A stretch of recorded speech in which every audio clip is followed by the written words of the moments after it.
Je vais me positionner dans une gestion commerciale où j'ai donc une facture. Je rentre sur cette facture.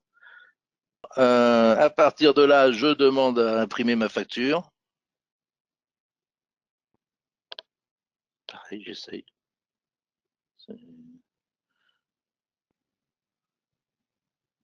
Merci. Je choisis mon modèle d'impression. Très bien. Et j'imprime. Alors, je peux imprimer d'une à plusieurs factures, hein, bien sûr. Là, je fais un exemple unitaire, mais on peut imprimer 200 factures d'un coup, bien sûr. Et je vais choisir, au lieu de l'envoyer sur une imprimante habituelle ou sur un générateur de PDF, je vais l'envoyer à EDDoc. Et donc, EDDoc capte le flux d'impression. Et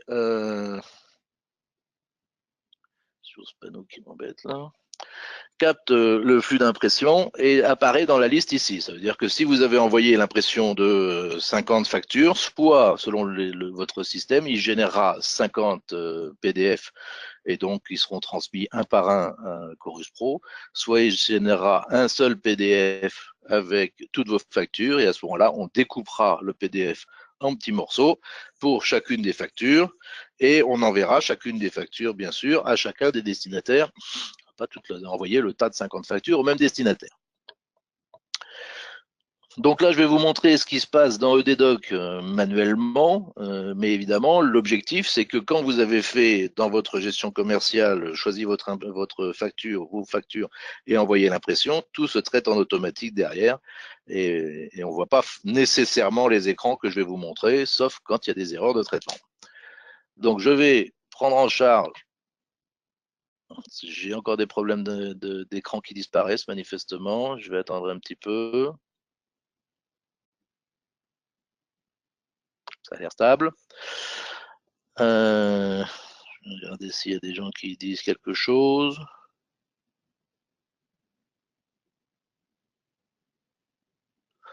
Ça a l'air d'aller. Donc, là, on est sur l'aperçu de la facture qui a été émise. En jaune, les zones qui ont été indexées par nos soins dans le cadre du paramétrage de DDoc. Donc, ça, évidemment, ce sont des zones qui sont différentes en fonction de la facture, puisque, bien sûr, vous n'avez pas les mêmes modèles d'impression de facture que nous. Donc, on adapte, évidemment, à chaque fois l'édition en fonction des gens. C'est très instable. Hein. J'ai plusieurs passages en rouge. Ça a l'air d'aller là.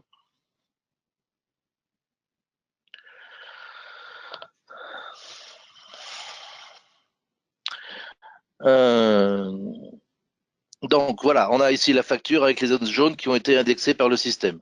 En bas, on retrouve les valeurs de ces informations. Donc là, on lui a bien dit d'aller chercher le SIRET de l'entreprise, les dates, les informations, les valeurs, etc. Toutes ces données sont donc stockées. On est sur de la facture. Donc, on va signer la facture puisque l'archivage de la facture légale exige une signature numérique. Donc, en l'occurrence, je vais la signer. Donc, c'est-à-dire que j'appose la signature. Et le système me propose alors l'écran de modification éventuellement, si j'ai autorisé, des différents champs nécessaires au traitement de la facture par le portail Chorus Pro.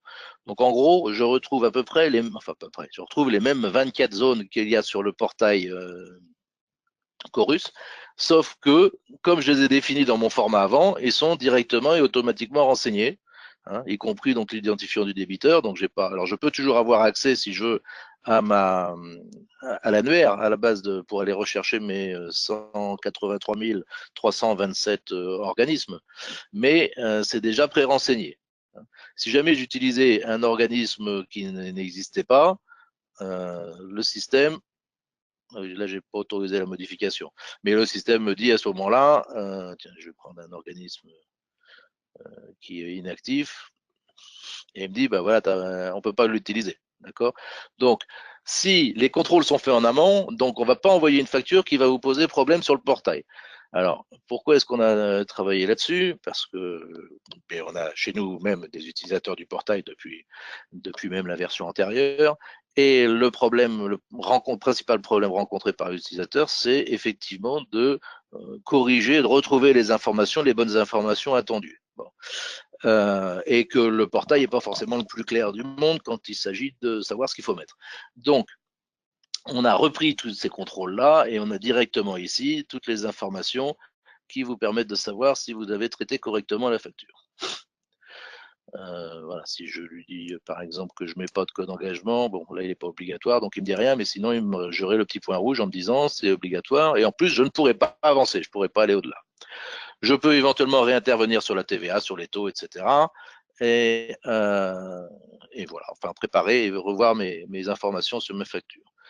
Au passage, là, je suis parti d'une gestion commerciale qui m'émet une facture sans logo, j'ai intégré le logo et j'ai intégré les conditions générales de vente. Hein. C'est-à-dire que quand on voyait tout à l'heure sur c'est la même facture que ce que je mettais tout à l'heure sur le portail Chorus Pro. Je ne sais pas si vous avez remarqué, mais il n'y avait pas de logo, il n'y avait rien. Tandis que là, avec Odedoc, j'intègre tous les éléments. Tout ça sans avoir rien modifié au niveau de la gestion commerciale. Et donc, je continue le traitement. Et donc, le traitement est fini, c'est-à-dire que la facture a été déposée directement sur le portail Chorus Pro. Alors, évidemment, là, je suis en démo, donc je ne peux pas aller vous déposer la facture sur le portail Chorus Pro officiel, hein, parce qu'il n'existe pas de compte pour faire les tests et tout ça. Donc, voilà, je ne l'ai pas remis là. Mais sur notre portail à nous, le portail Odedoc, on reprend l'intégralité des informations qui sont portées sur le portail Chorus Pro.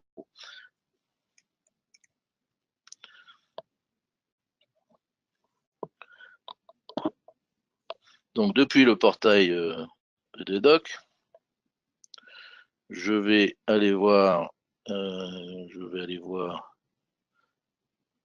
si par exemple je vais directement sur les infos, le tableau de bord Chorus Pro.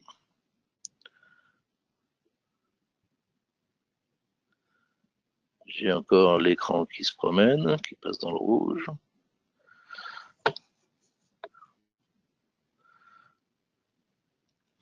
Donc je vais avoir la liste de mes factures qui ont été émises. Donc là, celle que je viens de faire aujourd'hui, ici, le 8 février à 11h36. Donc, elle est considérée comme reçue. En fait, comme je vous l'ai expliqué, elle n'est pas du tout reçue, elle est juste là-bas. Ils ont reçu un fichier, mais elle n'est pas du tout traitée. D'accord ? Et si je vais dessus, donc elle est considérée comme reçue. Je n'ai pas de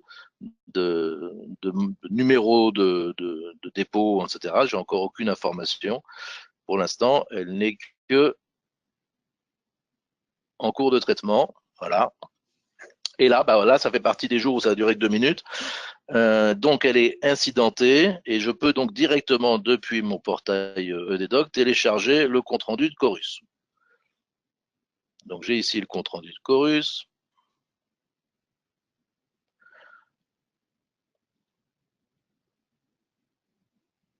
Qui me dit que une erreur technique, ça c'est génial. Donc, qui me dit pas grand-chose, il y a une erreur technique qui est liée à leur portail, hein, qui est liée chez eux. Donc, très bien, on n'a plus qu'à attendre d'avoir plus d'informations. Au niveau de nous de l'envoi et du traitement, si jamais il y avait eu des problèmes de connexion, par exemple quand le portail est indisponible pour maintenance ou les choses comme ça, on rejoue l'envoi jusqu'à ce que le fichier soit reçu. Hein. Donc là, sur ce genre de message en erreur interne, bah, il faut être patient parce qu'ils vont sans doute, quand ils vont avoir réparé leur problème interne, bah, ils vont retraiter le fichier, peut-être que dans 1 heure ou dans 3 heures ou dans 3 jours, et ben, le document sera pris en compte. Hein. Donc c'est aussi un avantage de travailler avec les API, c'est que le dépôt a été fait, alors que s'il y avait un problème sur le portail, comme on avait tout à l'heure, ben, quand vous êtes sur le portail, il y a un problème, et ben, vous n'avez plus qu'à revenir plus tard. Hein. On va repartir sur des envois qu'on réussit. Donc il y en a d'autres qui ont été rejetés. Si on prend celui-là et qu'on va voir la raison du rejeté, normalement, vu que je reprends toujours les mêmes factures pour faire les démos, c'est le numéro de la facture qui dit qu'il existe déjà. Il y a de fortes chances. Voilà, ça c'est un compte rendu qui était jusqu'au bout. Donc le fichier là a vraiment été traité, hein, contrairement à l'autre, puisqu'il y avait que les 3 lignes qui disaient qu'il avait un problème technique et qu'il n'avait rien fait. Là, ça a vraiment été traité. Le numéro de facture, celui-là, a déjà été utilisé, existe déjà dans la solution. Donc on ne peut pas réutiliser le même.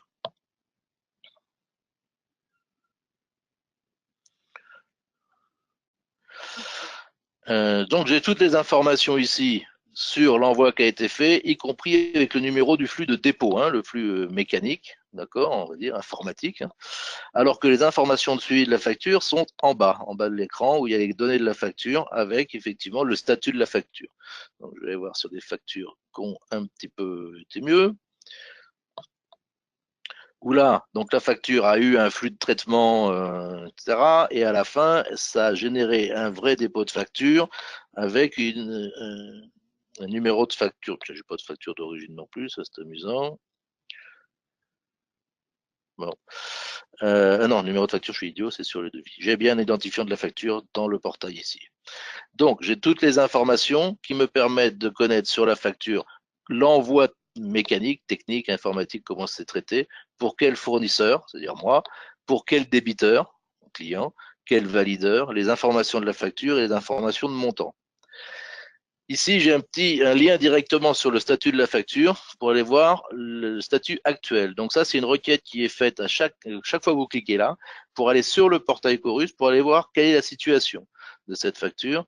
Et là, en l'occurrence, cette facture a été déposée le 9 novembre à 11h27 et elle était mise à disposition le 9 novembre, 3-4 minutes plus tard, elle était déjà mise à disposition du comptable. Bon. Donc ça, là, le traitement avait été très vite. Et puis, comme de la même manière que le portail l'enregistre, on enregistre toutes les actions qui sont faites autour de la facture. Et en l'occurrence, là, on nous dit que la facture a été téléchargée par tel utilisateur de tel jour à telle date.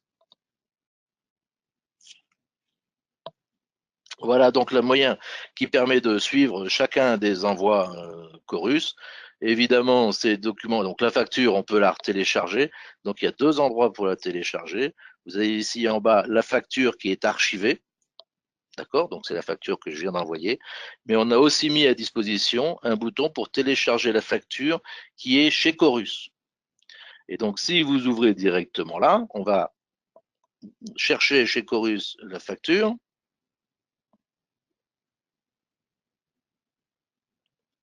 Tu veux bien?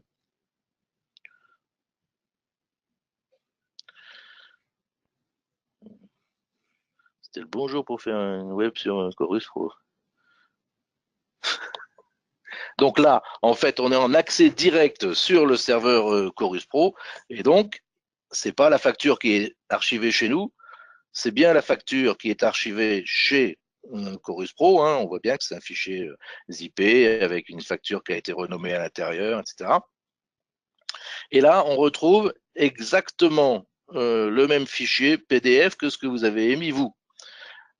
Notamment, c'est un PDF A parce que notre système génère du PDF A d'archivage, hein, norme d'archivage. C'est un fichier qui est signé. Il est conforme aux normes internationales. Très bien. Donc déjà, c'est une bonne chose. Ensuite, c'est bien ce qu'il y a sur le portail. Genre, j'indique ça parce qu'il y a quelques systèmes qui ne travaillent pas, non pas en API, mais qui travaillent en EDI, c'est-à-dire que ce qu'ils transfèrent à Chorus, ce ne sont que les données de la facture et non pas l'aspect de la facture. Donc, quand vous récupérez ça de chez Chorus, vous récupérez une espèce de grille avec chacune des données de vos factures, mais ce n'est pas votre facture telle que vous l'avez émise et telle qu'elle sort de votre système, avec vos logos, avec vos conditions, vos phrases de domiciliation ou de conditions générales, des choses comme ça. Donc, un certain nombre de gens sont sensibles au fait qu'ils aiment bien avoir chez leurs clients la même chose que ce qu'ils ont eux. Je comprends assez. Donc ça, c'est la facture qui est téléchargée depuis directement le portail Chorus Pro. Parallèlement, nous, on stocke évidemment le document aussi, puisqu'on est centre d'archivage. Et si je lui demande d'aller rechercher toutes les factures, enfin, s'il veut bien me laisser la place de travailler, je lui demande les factures d'aujourd'hui, par exemple, je vais retrouver ma facture. Donc c'est bien la même facture que je peux visionner, zoomer, imprimer directement si je souhaite la réimprimer, sachant que de toute façon l'original est toujours archivé chez nous et on répond bien comme ça à l'obligation qui est faite à tout émetteur de facture d'envoyer deux originaux. Je rappelle, c'est un des rares documents dans le droit français qui a deux originaux, le vôtre et celui du client. Et donc là, on a bien deux documents, celui qui est chez le client qui est déposé sur le portail Chorus Pro et celui qui est chez vous dans votre centre d'archivage, enfin chez vous, dans notre centre d'archivage qui vous est dédié.